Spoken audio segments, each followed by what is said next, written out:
For more than 20 years, Kellyanne and George Conway were a formidable conservative couple who made a significant impact in the political sphere.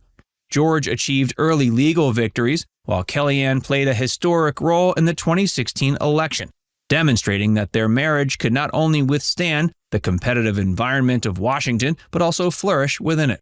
Nevertheless, their public disputes over Donald Trump revealed underlying issues in their relationship, ultimately leading to their divorce. Join Facts First as we delve into Kellyanne's recent public confirmation of the reasoning behind ending her high-profile 22-year marriage to George Conway. The early years of marriage and careers. After being introduced through mutual friends in the late 90s, George Conway was immediately struck by the intelligence and tenacity of up-and-coming pollster Kellyanne Fitzpatrick. Though she commanded boardrooms and focus groups with poise, George sensed a warmth and humor that drew him in. While George thrived as a respected litigator in New York, she took on pioneering roles surveying the complex American political landscape from positions in Washington, D.C. and beyond. Despite keeping homes and careers in separate cities, the pair nourished a deep intellectual connection and passion that soon blossomed into love. In April 2001, family and friends gathered to witness their devotion come full circle as they wed in a lavish ceremony at the Cathedral Basilica of Saints Peter and Paul in Philadelphia. Kelly was surrounded by joy as she made her vows before God and loved ones, marking the symbolic start of their personal quest to balance ambition, family, and faith. Early married life saw them settle smoothly into a Manhattan apartment at Trump World Tower, a building that would introduce unlikely political intrigues. By then, they had begun building their own family, welcoming fraternal twins George IV and Claudia, followed by Charlotte and Vanessa in quick succession. George lent constant support however needed, whether handling domestic crises with grace or cheering boisterously from sidelines at Kellyanne's passionate debates. His positivity and reliability anchored her rising star. With each new cherished addition to their family, their spacious Alpine, New Jersey home swelled with the laughter of children. As the kids grew, their feats became more synchronized. George focused diligently on cultivating his formidable yet fulfilling responsibilities as a respected litigator at Watchell, while Kellyanne's consequential policies and unyielding work ethic stirred national dialogue from coast to coast.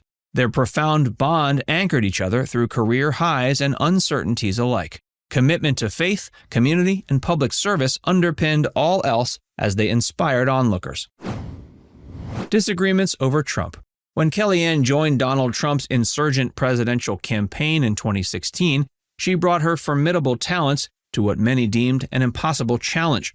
Through furious debate prep sessions and grueling cross-country rallies, George remained her biggest champion from the sidelines. In a stunning victory that November, Kellyanne helped deliver the Oval Office against formidable odds, cementing her reputation as the first woman to manage a successful White House bid.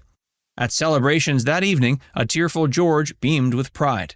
But as political divisions deepened after the inauguration, George found himself drifting from Trump's bombastic style.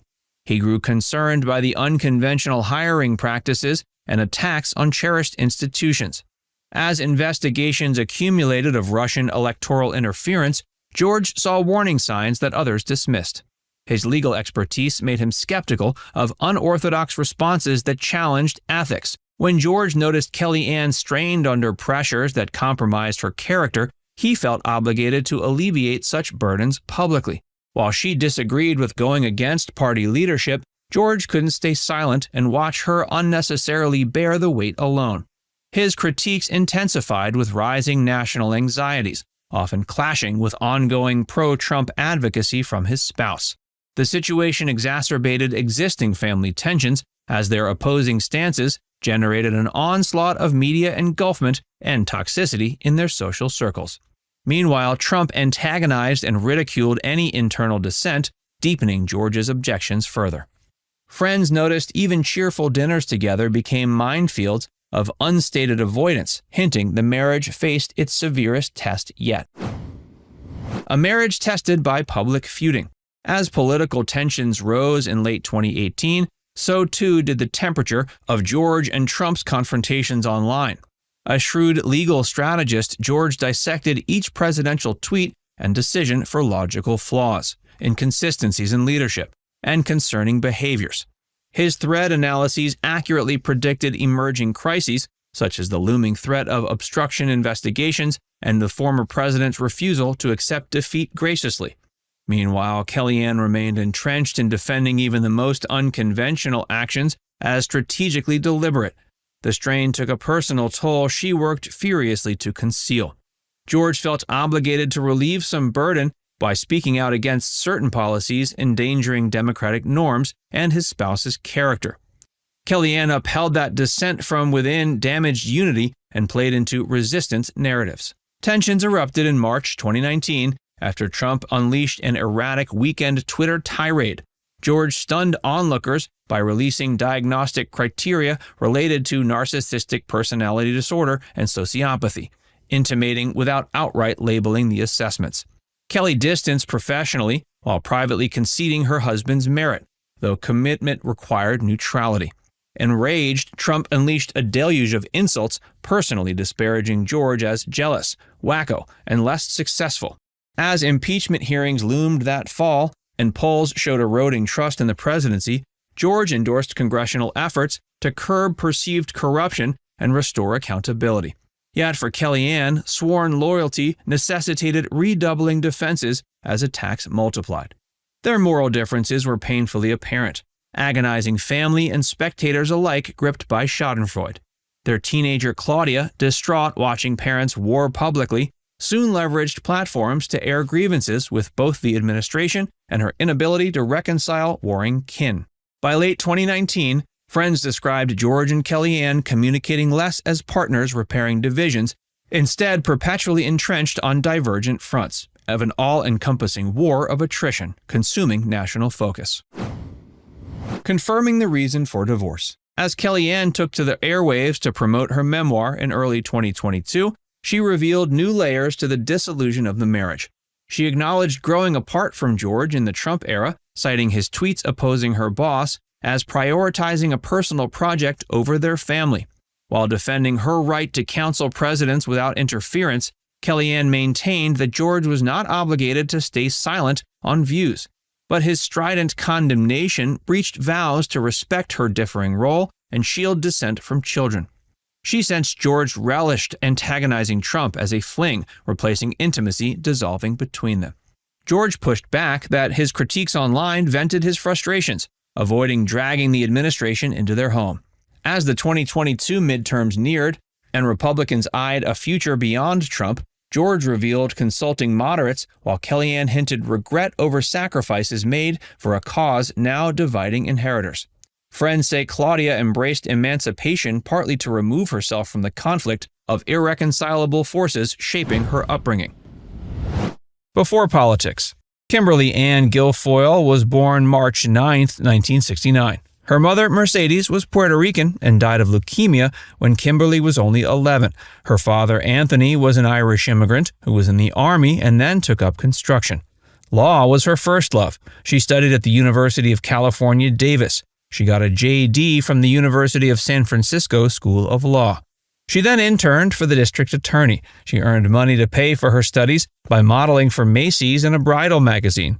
She eventually went to Trinity College Dublin in Ireland for further studies. She published research on international children's rights and European economic community law. Kimberly taught in a public school district. She was a public prosecutor in San Francisco until 1996. Terrence Hallinan was elected district attorney. He fired her and 13 other city prosecutors.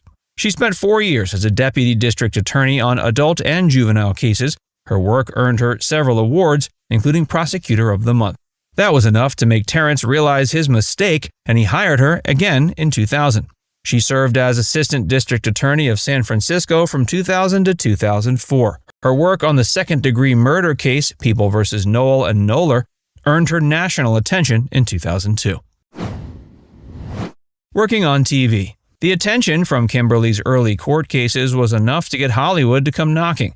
She was a natural fit for TV, beautiful, vibrant, and not afraid to cause a bit of trouble. She moved to New York to host Both Sides on Court TV in 2004. She was also a legal analyst on Anderson Cooper 360. She's better known for her work on Fox News. She was an anchor there from 2006 to 2018. She hosted the weekend show The Lineup until it was eventually canceled. She then co-hosted The Five and became its host in 2018. She hosted and then co-hosted Outnumbered for almost 50 episodes from 2014 to 2018. She also appeared weekly on the Is It Legal segment of The O'Reilly Factor. Her other Fox Network hosting appearances included Hannity, On the Record, Justice with Judge Jeanine, and Fox & Friends. Kimberly signed a long-term contract with Fox in 2017. She abruptly left a year later. The network had allegedly been investigating sexual harassment claims amongst members of the network, including herself and Roger Ailes. They reportedly gave her an ultimatum to resign or be fired. They settled out of court for an estimated $4 million. She denies claims of any inappropriate behavior on set. She also says she wasn't paid any hush money to keep anything quiet. She insists her decision to leave Fox was entirely voluntary.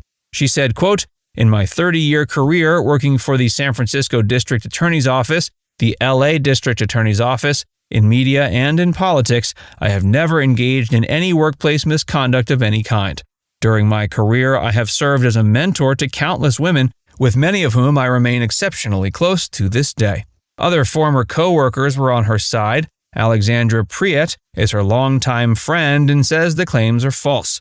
Her former colleague Greta Van Susteren insists she never heard any complaints against her.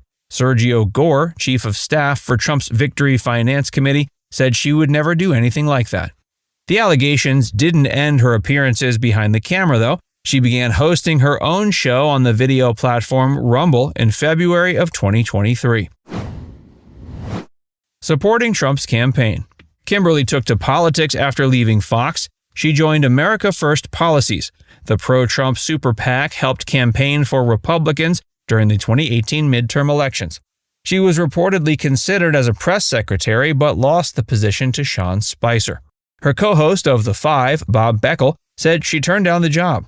Kimberly was described as a conservative cheerleader for Donald Trump. They toured school campuses together. They were paid $50,000 for their appearance at the University of Florida. It led to such a violent outcry from the other side that 2 people were arrested and 5 were injured. Kimberly managed the fundraising division of the Trump 2020 campaign. This was despite poor staffing and allegations of irresponsible spending.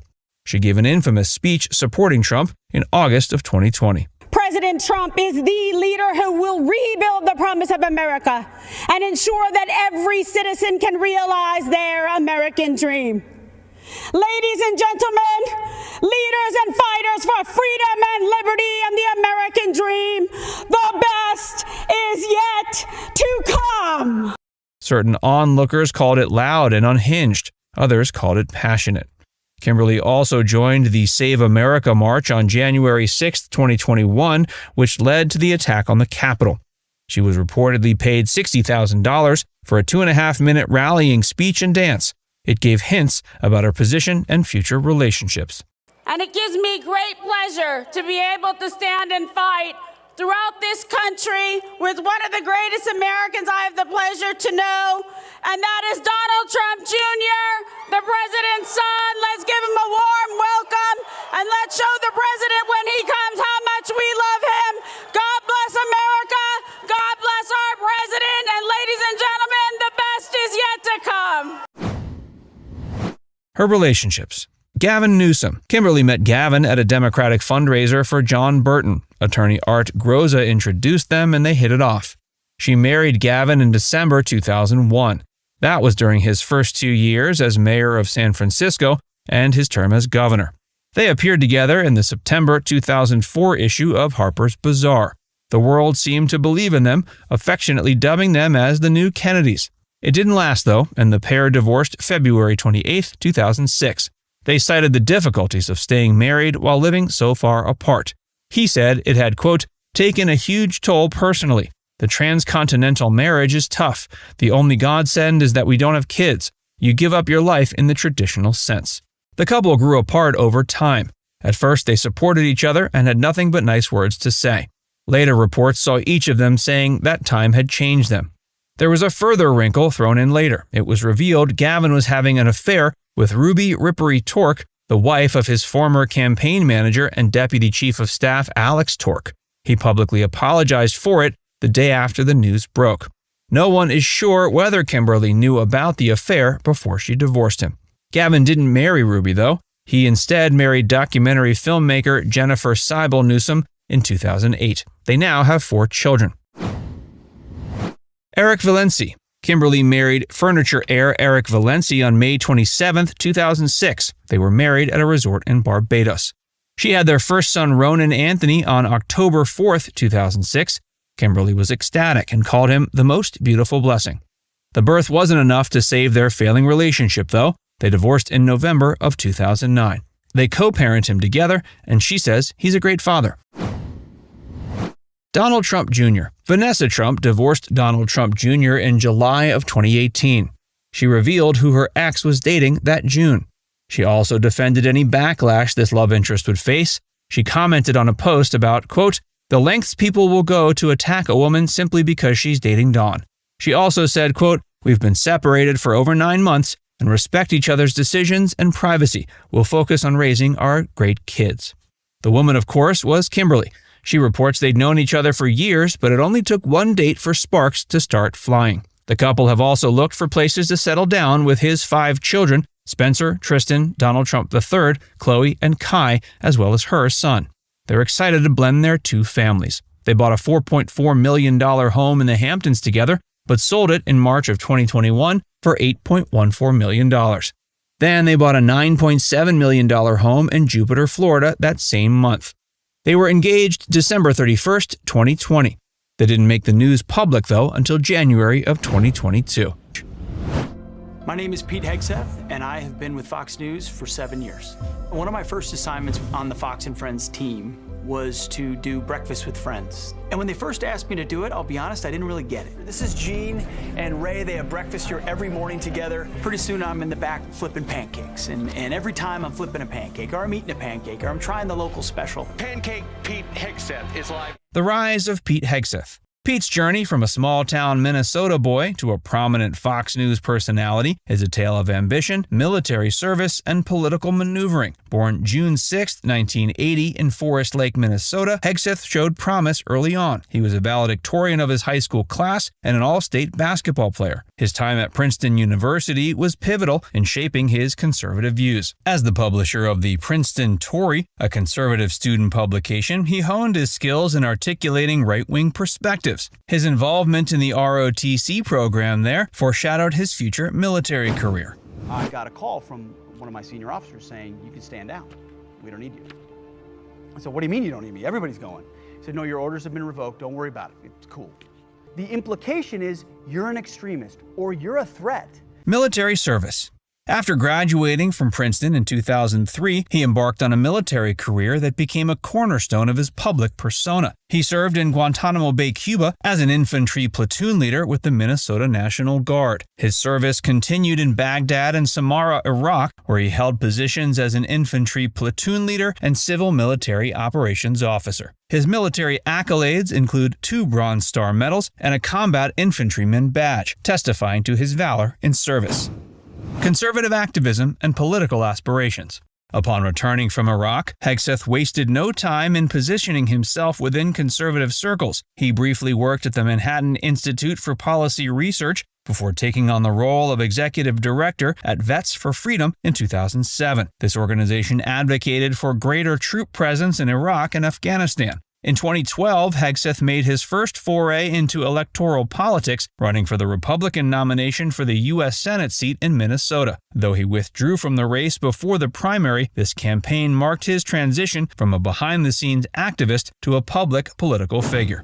But what you will have is an anti-establishment candidate running against another anti-establishment candidate in Trump. So I don't necessarily agree that it all cuts against Joe. The Fox News years. Hegseth joined Fox News as a contributor in 2014, marking the beginning of his rise to national prominence. His military background and conservative credentials made him a natural fit for the network's audience. Over time, he became a regular presence on Fox and Friends and other programs, known for his staunch support of conservative causes and later President Donald Trump. During the 2016 Republican primaries, Hegseth initially backed Marco Rubio, then Ted Cruz, before ultimately putting his support behind Trump. He quickly became one of Trump's most vocal supporters on Fox News. I can't think of anybody that's been through more of a whirlwind than you. And so you're an innocent man in what is still a free America for now. But do you feel vindicated? You're innocent, but do you feel vindicated? I feel like justice was served. Controversial stances and influence.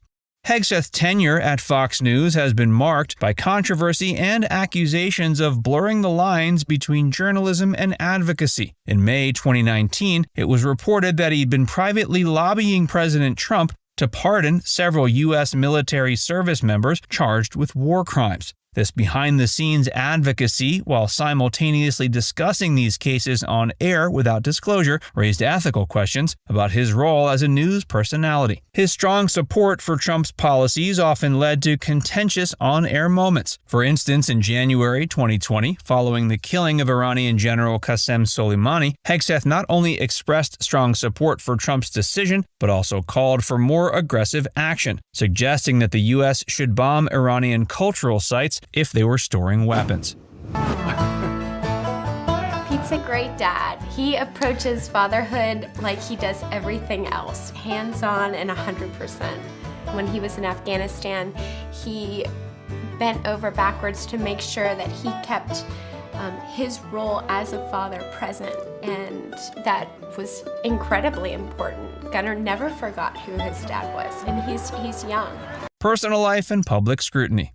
Pete's personal life has also been a subject of public interest and scrutiny. His marital history, including 2 divorces and an extramarital affair, has drawn attention, particularly given his public stance on traditional family values. In his critically acclaimed 2016 book, In the Arena, he wrote, quote, "The focus on family policy should instead be on strengthening families and creating good citizens by preventing divorce of parents with kids, encouraging large, productive families." But his personal actions have often seemed at odds with these stated beliefs. In September 2017, his second wife, Samantha, filed for divorce. This came shortly after he had a child with Jennifer Roche, a Fox News producer. If you're looking for something to enlist in again, a movement to be a part of, an organization that's going to fight aggressively and professionally about issues that affect veterans in all America, then we believe CVA is a pretty good place to do it. Leadership roles and nepotism allegations. Hegseth's leadership roles in various organizations have also come under scrutiny. As executive director of Concerned Veterans for America, a conservative advocacy group funded by the infamous Koch brothers, Hegseth pushed for greater privatization of the Department of Veterans Affairs. But his management decision raised eyebrows. According to an APM Reports investigation, while at Concerned Veterans for America, Hegseth hired his brother Philip for a media relations position, paying him $108,000 over 2 years. This hiring decision, coming shortly after Philip's college graduation, led to accusations of nepotism. The investigation also found that Hegseth's management of a political action committee in Minnesota, MNPAC, raised questions about campaign finance practices. The PAC spent a significant portion of its funds on Christmas parties and reimbursements to Hegseth rather than supporting candidates as initially intended. The President of the United States has just wandered over to talk to Pete Hegseth 15 minutes before the event in the East Room of the White House. Pete? He sure did. Guys, I'm here with the President of the United States, Donald Trump, in his East Room. Mr. President, thank you for joining us on Fox and Friends. It's a great honor. What does this morning mean to you? Well, it's very special. These are very special people, and I wanted to be here. And as you know, we have big meetings today with China and others. Trump administration connections. Hegseth's close relationship with President Trump became a defining aspect of his career. He reportedly interviewed for the position of Secretary of Veterans Affairs 3 times after Trump's election in 2016. Though he didn't secure the position, his influence on Trump's circle remained strong. Pete's access to Trump allowed him to advocate for policies and actions directly to the president. This included his push for pardons of service members accused of war crimes, a move that drew both glowing praise and strong criticism from various quarters. Our republic deserves to know whether our highest leaders are profiting off of connections the government has given them. Media influence and controversy. As Pete's profile grew, so did the controversy surrounding his statements. In February 2020, amid the COVID-19 pandemic, he made inflammatory comments about Democrats, stating, quote, They're rooting for coronavirus to spread. They're rooting for it to grow. They're rooting for the problem to get worse. Such statements, along with his suggestion that the Omicron variant of COVID-19 was fabricated by Democrats for political gain, exemplify the polarizing nature of his commentary. The wedding at Trump National Golf Club. In a move that symbolized his deep alignment with Trump, Hegseth chose to hold his wedding to Jennifer Roche at the Trump National Golf Club in Colts Neck, New Jersey, in August 2019. This underscored the intertwining of his personal life, professional career, and political allegiances. The couple even posed for pictures during their wedding rehearsal, wearing red "Make Weddings Great Again" hats, a clear nod to Trump's famous campaign slogan. The gesture, while endearing to Trump supporters, was seen by critics as another example of Hegseth's unwavering loyalty to the former president. Marital bliss short-lived. The union with Jennifer Roche, which began amidst controversy, soon faced its own challenges. Despite the public display of affection and political alignment at their wedding, cracks in the relationship surfaced. Rumors of infidelity began to circulate as well. While these allegations remained unconfirmed, they added strain to an already fragile relationship. Eventually, it became too much to bear. In a move that surprised many of their colleagues at Fox News, Roche filed for divorce, citing irreconcilable differences. This filing came just shy after their second wedding anniversary. The latest divorce not only impacted Pete's personal life, but also raised questions about his credibility as a champion of traditional family values. Julie Banderas. Julie Banderas, a prominent Fox News anchor, has recently been in the spotlight due to her tumultuous divorce from financial advisor Andrew Sansone. Their marriage, which began in 2009, faced significant public scrutiny after Julie made an unexpected announcement about their split during a live segment on Fox News' show Gutfeld on February 9, 2023. In a candid moment, she declared, "F Valentine's Day. It's stupid. I mean, even when I was married, I didn't get blank." The divorce proceedings became even more contentious following an incident in December of 2022, where Sansone was accused of holding a steak knife to Banderas' throat during an argument at their Southampton, New York home. According to documents, the argument erupted over mashed potatoes Julie had made for the children. She claimed Sansone's actions left her fearing for her life, leading to his arrest on charges of menacing and criminal possession of a weapon. But in a surprising turn of events, he was acquitted of all charges in September 2023. The court found inconsistencies in Banderas' statements and concluded that her accusations were potentially influenced by the ongoing divorce litigation. Sansone's attorney argued that the criminal complaint was a strategic move to gain leverage in the divorce case, a claim that was ultimately supported by the judge's ruling. Throughout their 14-year marriage, the two faced several challenges, including Sansone's discomfort with Julie's success at Fox News. Sources close to the couple described the relationship as rocky, with Sansone often undermining Banderas' confidence even in front of their children. Sean Hannity. Sean Hannity, a longtime Fox News host, quietly divorced his wife, Jill Rhodes, after more than 26 years of marriage.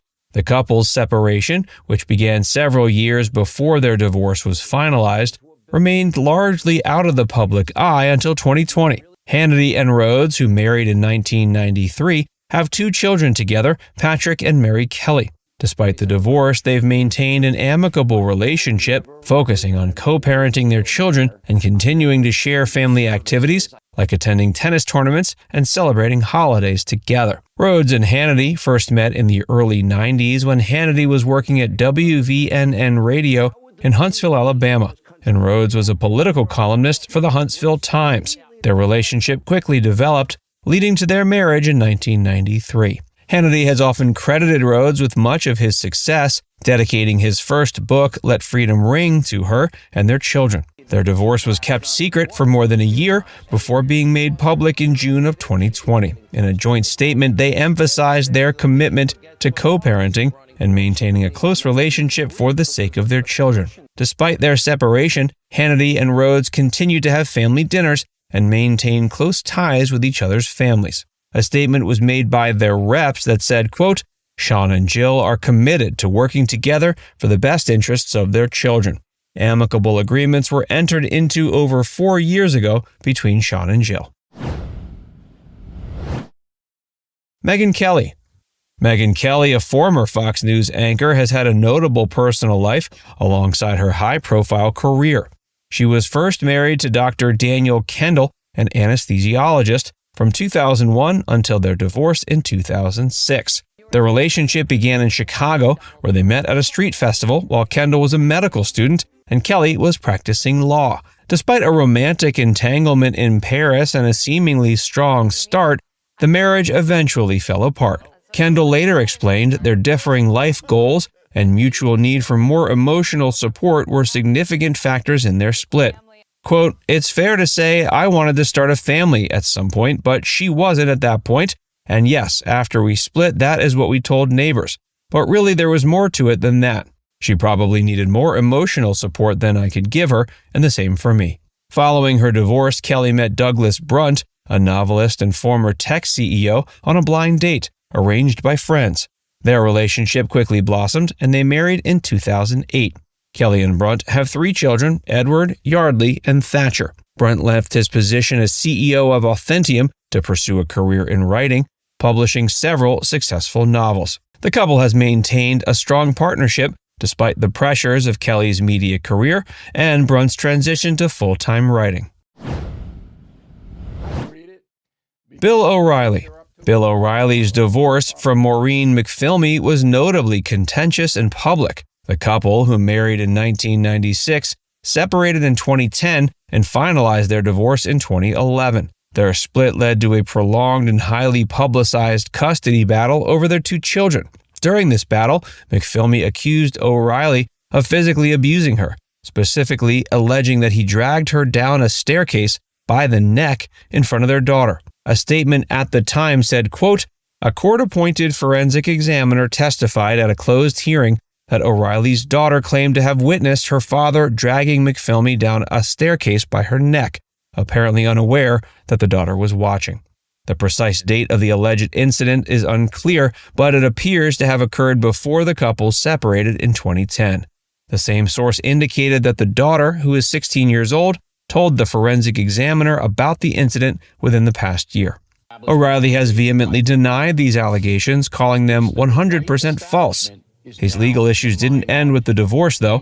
In 2016, he filed a $10 million lawsuit against McPhilmy, accusing her of using money from their divorce settlement to finance an extramarital affair. The lawsuit claimed McPhilmy misled O'Reilly about the terms of the divorce to support her relationship with Jeffrey Gross, a Nassau County police detective whom she later married. The custody battle also involved significant controversy over the appointment of a neutral therapist to mediate parenting disputes. McPhilmy discovered that the supposed neutral therapist was actually a full-time employee of O'Reilly, leading her to accuse him of undermining their custody agreement. Kimberly Guilfoyle. Kimberly Guilfoyle's personal life has seen significant public attention, particularly due to her 2 high-profile marriages and subsequent divorces. She first married Gavin Newsom, then a San Francisco city supervisor, in December 2001. Their marriage was highly publicized, with both being prominent figures in politics and media. But by January 2005, they jointly filed for divorce, citing the demands of their respective careers as the reason. Guilfoyle had moved to New York in 2004 for a job with Court TV, while Newsom remained in San Francisco, serving as mayor. The long-distance arrangement proved challenging, and they acknowledged leading separate lives due to professional commitments. Following her divorce, Guilfoyle moved quickly on and married Eric Valenci, a furniture heir and CEO, in May of 2006. They met on a blind date and were engaged by Christmas 2005. Guilfoyle and Valenci had a son, Ronan Anthony, born in October 2006, just 5 months after their wedding in Barbados. At the time, a source close to the couple said, quote, "The wedding was planned long before she learned she was with child." But another close source disagreed with that take, saying the baby was the worst-kept secret in town. Despite their swift and seemingly passionate start, the marriage ended in 2009. The divorce was amicable, with both parties sharing joint custody of their son and maintaining a positive co-parenting relationship. Guilfoyle's relationships have continued to attract media attention, particularly her engagement to Donald Trump Jr., which further solidified her place in the public eye. Sean's early life and rise. Sean Hannity, born December 30th, 1961 in New York City, grew up in Franklin Square, a suburb on Long Island. Raised in a Catholic household, he attended St. Pius Preparatory Seminary School in Uniondale, but later transferred to Sacred Heart Seminary in Hempstead. Despite considering becoming a priest at one point, Hannity eventually decided to pursue a career in broadcasting. His interest in radio and broadcasting began during his teenage years. While attending NYU, he worked as a volunteer talk show host at the university's radio station, WNYU. His early experiences in radio solidified his passion for conservative commentary and paved the way for his future career. After leaving NYU, he took on various radio jobs, including hosting a talk show on WVNN in Huntsville, Alabama. It was during this time that he met Jill Rhodes, who later became his wife. In 1996, Hannity's career received a significant boost when he was hired by Roger Ailes, then chairman and CEO of Fox News Channel, to co-host a TV program called Hannity and Colmes.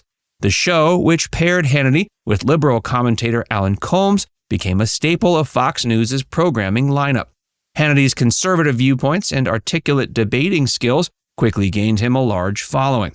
In addition to his television work, Hannity continued to excel in radio.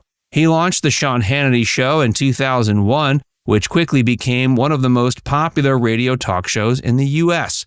Broadcast nationally, the show covers a range of political topics and features interviews with prominent politicians, pundits, and newsmakers. Sean and Jill. Jill Rhodes, formerly Jill Rhodes Hannity, was known not only as the ex-wife of Sean Hannity, but also for her own professional accomplishments. Born in 1962, Rhodes grew up in Alabama, where she developed a passion for journalism. She attended University of Alabama, earning a degree in journalism. Rhodes began her career as a political columnist for Huntsville Times, where she showcased her writing talent and interest in politics. Her dedication and skill caught the attention of many, including Sean, who was also working in Alabama at the time. They met in the 90s while they were both in radio. They eventually married in 93, and Rhodes became an integral part of Hannity's life and career. While Hannity gained fame as a conservative political commentator, Rhodes remained more behind the scenes, focusing on her own professional endeavors. Rhodes and Hannity were married for over 2 decades before announcing their divorce in 2020. Despite the end of their marriage, Rhodes continued to maintain a low public profile, focusing on her career and personal life away from the spotlight. Their split. Details regarding the split between Sean Hannity and Jill Rhodes are relatively limited, as both people have kept their personal lives largely private. They announced their divorce in June of 2020 after more than 2 decades of marriage. Reports suggest the split was amicable, with both Hannity and Rhodes expressing mutual respect and a desire for privacy. They released a joint statement confirming the end of their marriage and requesting privacy for their family during the transition. While the exact reasons for the divorce were not disclosed publicly, it's common for couples to cite irreconcilable differences or changes in their relationship dynamics as reasons for ending their marriage. A statement was made by their reps that said, Sean and Jill are committed to working together for the best interests of their children. Amicable agreements were entered into over 4 years ago between Sean and Jill. Since the announcement of the divorce, both Hannity and Rhodes have kept a low profile regarding their personal lives, choosing to focus on their respective careers and family matters away from the public eye. Sean's new love. Sean Hannity and Ainsley Earhart, both of Fox News, have maintained a private relationship that became public in 2023. Despite previous denials, their relationship has been characterized by mutual happiness, low-key personal life management, and shared interests, including notable support for former President Donald Trump. They've been seen traveling together and integrating their families, highlighting the seriousness and happiness of the relationship. Who is Ainsley Earhart? Ainsley Earhart is a prominent American television personality, best known for her role as a co-host on the morning show Fox and Friends. Born September 20th, 1976, in Spartanburg, South Carolina, Earhart developed a passion for journalism early on. She attended the University of South Carolina, earning a bachelor's degree in journalism. She began her career in journalism working for WLTX News 19, a CBS affiliate in Columbia, South Carolina, where she served as morning and noon anchor. But her desire to be on television started at an early age. In 2007, Earhart joined the Fox News channel as a reporter. She quickly rose through the ranks, showcasing her talent and dedication. In 2012, she became a co-host of Fox & Friends First, the early morning edition of the popular morning show. Her warm and engaging personality, combined with her insightful commentary on current events, endeared her to viewers. Her career continued to flourish, and in 2016, she was promoted to co-host of the flagship morning show Fox & Friends, alongside Steve Doocy and Brian Kilmeade. As a co-host, Earhart has interviewed numerous politicians, celebrities, and newsmakers, offering her unique perspective on a wide range of issues. She's also contributed to various other programs on the Fox News channel and has served as a guest host on The Five and Hannity. She's also authored several children's books, including Take Heart, My Child and Through Your Eyes, which reflect her values of faith, family, and perseverance. And she certainly doesn't take her success for granted. When I found out I got the job, I was so excited. But I feel like I have worked so hard to get to this level. Now I'm here, now I'm ready to go. It all comes full circle. I called my father and I said, Dad, how many jobs did you work to put me and my brother and sister through school? Sean Hannity's career highlights. Hannity's career in conservative media spans several decades, marked by numerous achievements. In 2001, after a successful radio career in the 80s and early 90s, he launched The Sean Hannity Show, a nationally syndicated talk radio program. That show quickly gained popularity and became one of the highest-rated talk shows in the country, reaching millions of listeners daily. His career took off, as we said, when he hosted Hannity and Combs, and his solo show, Hannity, debuted in 2009 and has since become one of the highest-rated cable news programs, consistently dominating its time slot. Conservative commentary. Hannity is renowned for his staunch conservative viewpoints and unwavering support of Republican policies and politicians. He's interviewed numerous political figures, including former Presidents George W. Bush and Donald Trump, and is always a vocal critic of Democratic administrations and liberal policies. He's also a successful author with several best-selling books to his name. His books, which usually focus on politics, conservatism, and American patriotism, have resonated with his audience and further solidified his influence in conservative circles. Early life. Jeanine Pirro's journey unfolds against the backdrop of a childhood characterized by ambition, resilience, and a passion for justice. Born June 2, 1951 in Elmira, New York, Pirro grew up in a family that instilled the values of education and hard work. She demonstrated early academic prowess, graduating with distinction from the University at Buffalo with a Bachelor of Arts degree. She pursued further education at Albany Law School, where she earned her J.D. Pirro's professional ascent began with groundbreaking achievements in law.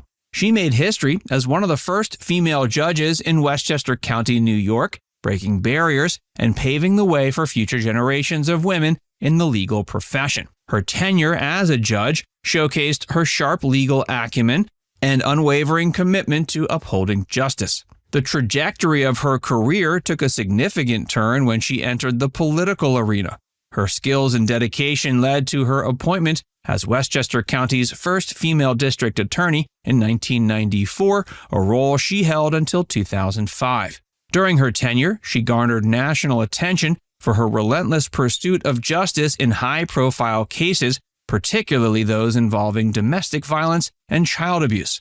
Her proactive approach and successful prosecution of complex cases solidified her reputation as a formidable legal figure. Her prominence in addressing critical social issues caught the eye of media outlets, propelling her into the spotlight of national television and public commentary.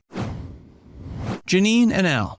Jeanine's personal life has been marked by a tumultuous relationship with her ex-husband Albert Pirro. The couple first crossed paths during their college years, and the relationship blossomed into marriage in 1975.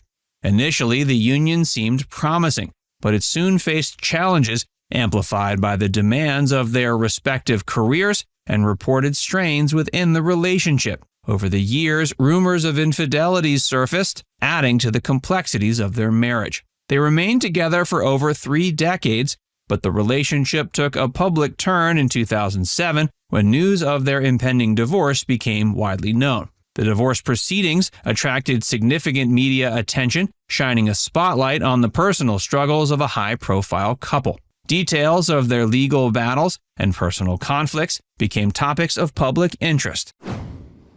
Al's legal issues. Albert Pirro became embroiled in legal controversies that drew significant public attention and scrutiny.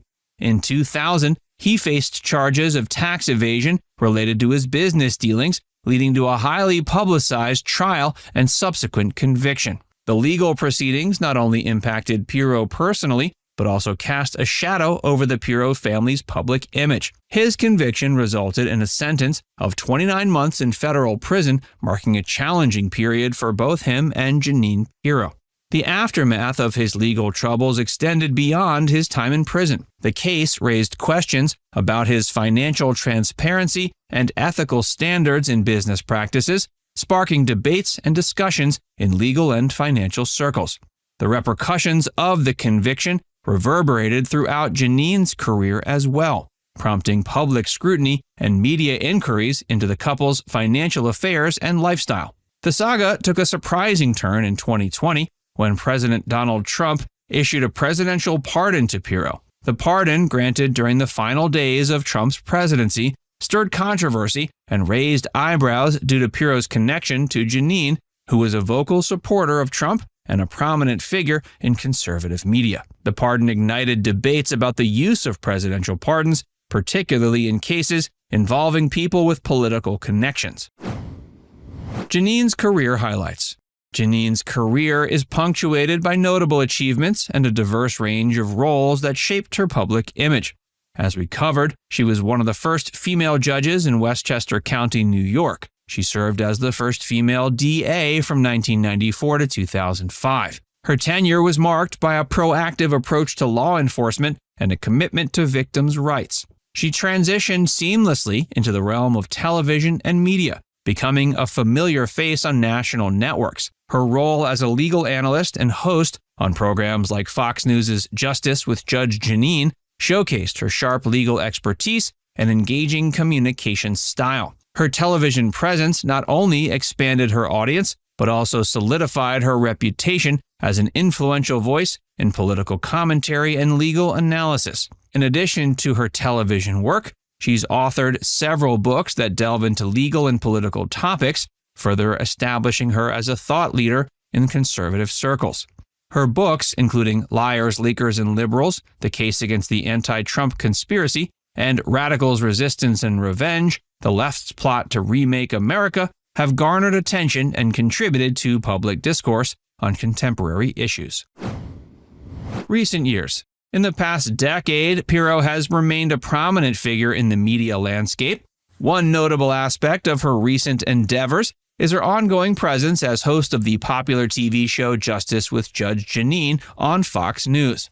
The program, known for its legal analysis and commentary on current events, has consistently attracted a loyal viewership and solidified her reputation as a respected conservative voice. Aside from her television work, Pirro has actively participated in public advocacy and speaking engagements, addressing a slew of topics from legal issues to political developments.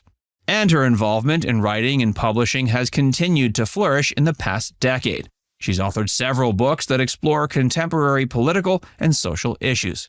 She's also maintained a presence on social media platforms, engaging with her followers and sharing insights on current events and personal experiences. I think my biggest fear, it would be America turning into a socialist country. Pirro and Trump. Jeanine Pirro's relationship with and support for President Trump have been significant aspects of her public persona. Her alliance with Trump traces back to his campaign in 2016, where she emerged as a vocal advocate and defender of his policies and leadership style. Her support for Trump extended beyond political commentary on her television show Justice with Judge Jeanine to active participation in public events and rallies. She railed against her perceived issues with Hillary Clinton, whom Trump was running against.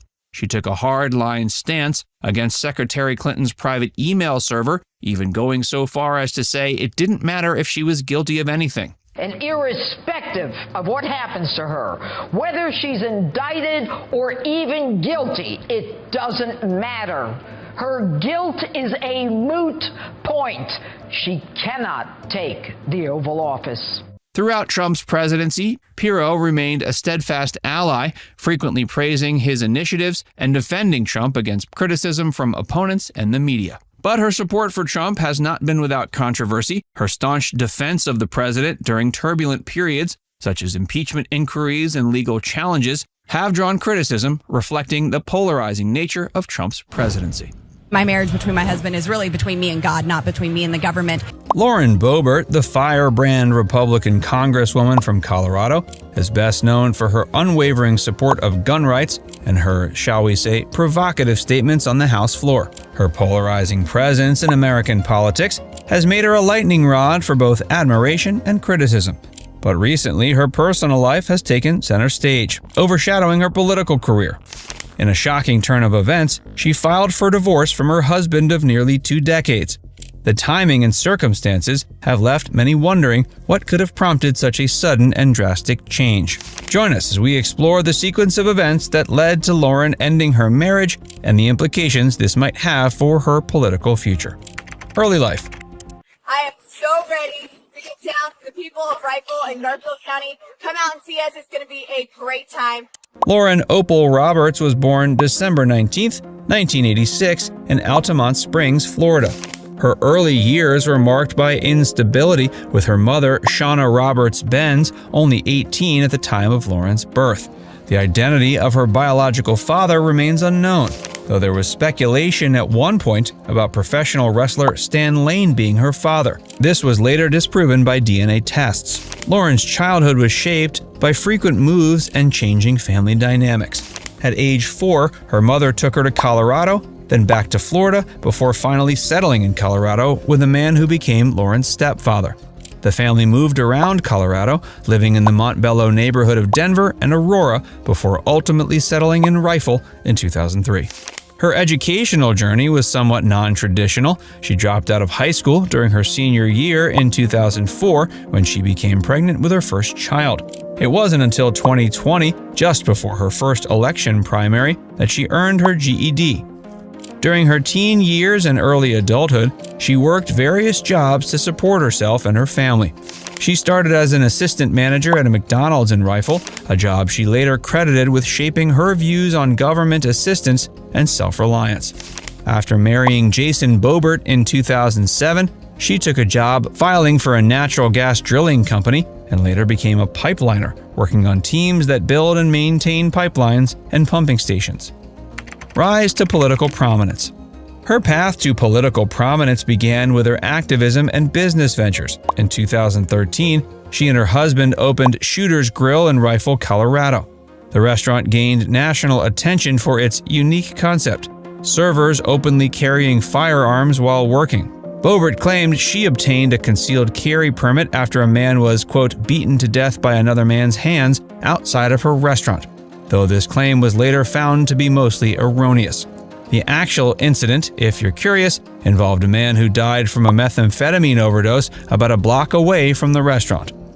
Her outspoken advocacy for gun rights and conservative values began to attract attention beyond her local community. In September 2019, she made headlines when she confronted then-presidential candidate Beto O'Rourke at a town hall meeting in Aurora, Colorado, over his proposal for a mandatory buyback of assault-style rifles. This confrontation thrust her into the national spotlight and set a stage for her political career. In December 2019, she announced her candidacy for Colorado's 3rd Congressional District, challenging 5-term incumbent Scott Tipton in the Republican primary. Her campaign focused on strong support for then-President Donald Trump, gun rights, and opposition to what she termed as socialist policies. In an unexpected upset, she defeated Tipton in the primary, becoming the first primary challenger to unseat a sitting U.S. representative in Colorado for 48 years.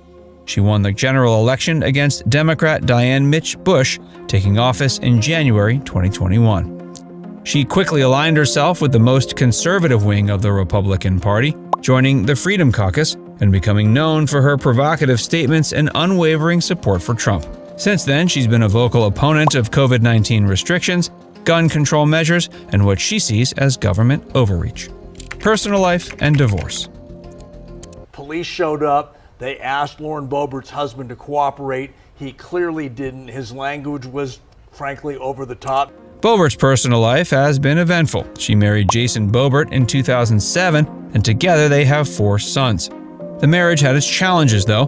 In February 2004, before they were married, Jason was arrested and charged with harassing and physically assaulting Lauren, leading to a conviction in November of that year.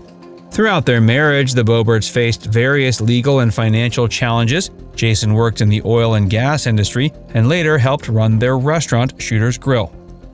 In 2012, he registered a consulting company, Boebert Consulting LLC, which provided drilling services to Terra Energy. The couple's relationship took a dramatic turn in May 2023 when Lauren filed for divorce, citing irreconcilable differences. The decision came as a shock to many, given Boebert's public image as a staunch advocate for traditional family values.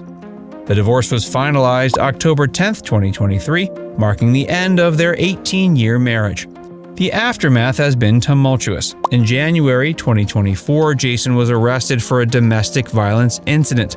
Initially, he claimed Lauren had punched him during an altercation when they met to try to improve their relationship, but he later recanted this claim.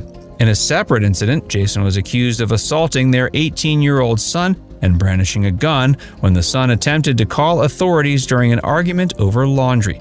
This led to Lauren seeking a restraining order against Jason to protect their children.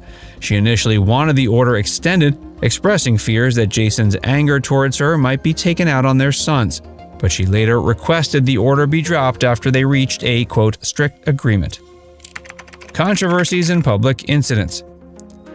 This was released by the Denver Arts and Venues, shows Boebert and another person being let out of the venue by the staff. Audience members complained that she and the man were vaping, which is not allowed, and also causing a disturbance. So the theater didn't identify the Congresswoman, but she was basically identified by her campaign manager, says, yes, that was her. One of the most notable incidents happened in September of 2023 when Boebert was removed from a performance of the musical Beetlejuice in Denver. Initially, she denied causing a disturbance, claiming she was only laughing and singing too loud. But surveillance footage later revealed she had been vaping and engaging in inappropriate sexual behavior with her date, Aspen bar owner Quinn Gallagher. The incident led to widespread criticism and questions about her conduct. I looked to my left, and there she is, Ilhan Omar. Oops. And I said, well, she doesn't have a backpack, we should be fine. Boebert has faced backlash for her comments about other members of Congress too. In November of 2021, she made headlines for suggesting that Representative Ilhan Omar, who is Muslim, was a terrorist.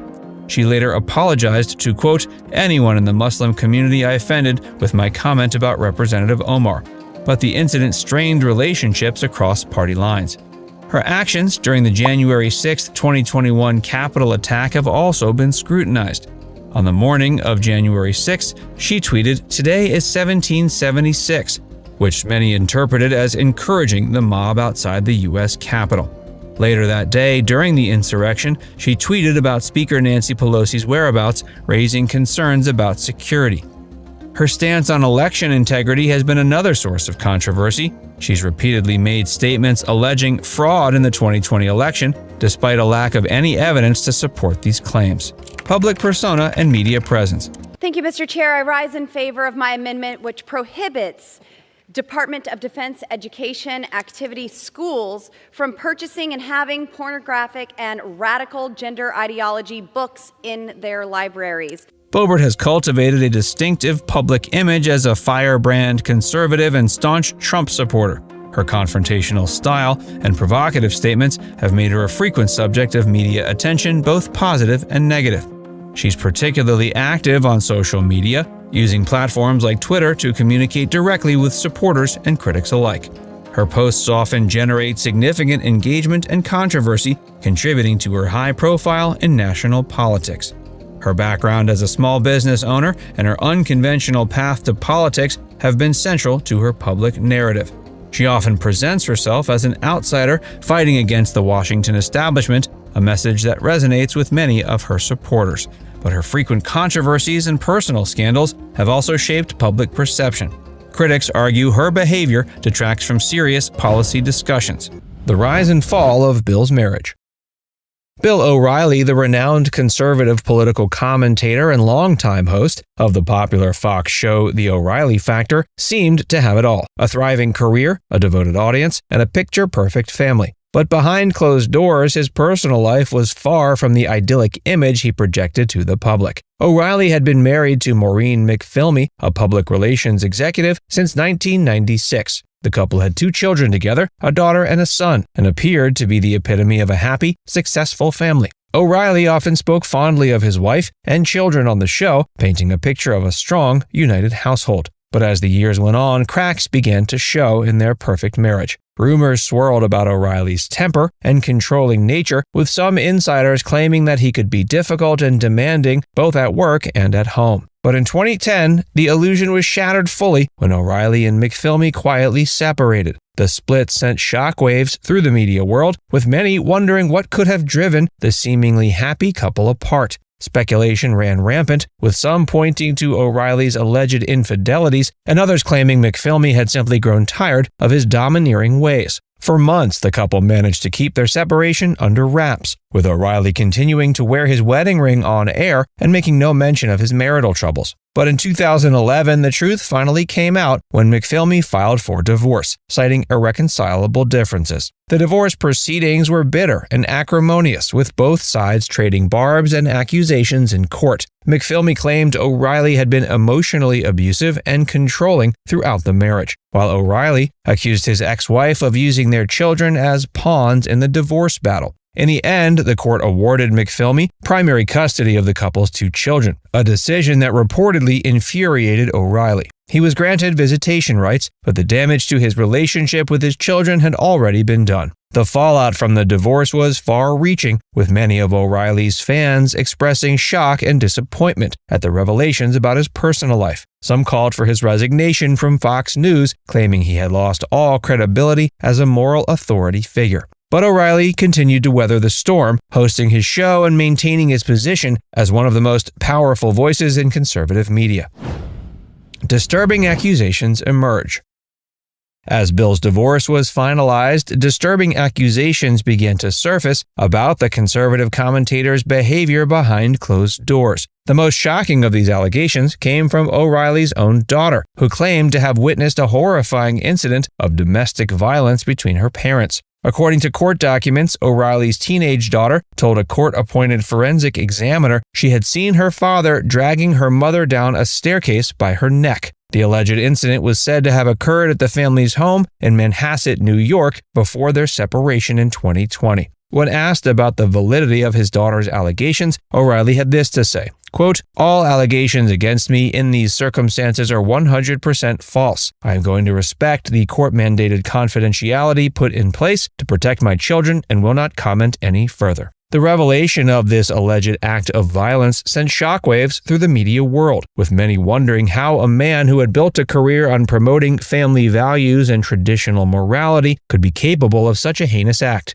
But the accusations didn't stop there. During the custody battle for the couple's 2 children, O'Reilly's daughter also reportedly told the court psychiatrist that her father was an absentee parent who had little interest in developing a relationship with her. She described him as a man prone to fits of rage, which she found deeply unsettling and scary. These allegations painted a disturbing picture of O'Reilly as a man with a hair-triggered temper and a propensity for violence, both physical and emotional. The court psychiatrist's findings seemed to support this characterization, with the therapist noting the daughter's strong preference to live primarily with her mother. As the custody battle played out in court, more and more sordid details about O'Reilly's behavior began to emerge. Former colleagues and associates came forward with stories of his abusive and bullying behavior in the workplace, describing him as a man who used his power and influence to intimidate and harass those around him.